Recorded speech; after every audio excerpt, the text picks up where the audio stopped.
Hi guys, it's real estate broker Maureen Folan here, broker owner of the Maureen Folan Real Estate Group. So one of the biggest questions I get when I meet with sellers is what should I do to make sure my house shows its best so I can get top dollar from the market?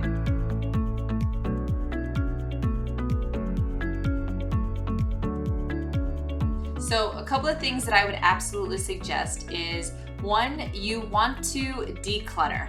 And what I mean by that is you need to remove all personal items, any kind of ornaments, any things on the countertops, tabletops, on your dressers. You want to your house to look as minimal as possible. The truth is you're going to have to pack these things anyway, so you may as well get the process started. Another thing I would suggest is to enhance your curb appeal. And what I mean by that is put out some fresh plants, some nice flowers. That always helps. Make sure the front of your house, if there's any chip on the door or needs to be painted, you absolutely want to do that, because the first impressions really do count, and especially when it comes to selling your house. Something else I would suggest is if your inside needs any kind of painting or any kind of touch-up, that's the most important thing. For the cheapest amount of money that you're going to spend, you're going to see the greatest return. I would keep your colors as neutral as possible. Just off-white, light grays are very popular these days, and you're going to be really surprised when you see what a difference a fresh coat of paint can do.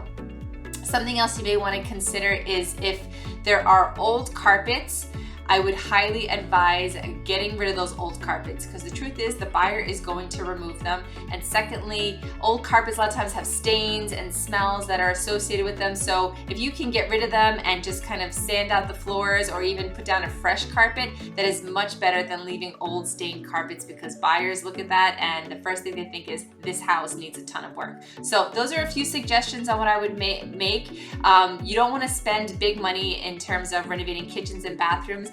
In most cases, you're not going to see a return on that, because most buyers want to come in and they want to do their own thing with it anyhow.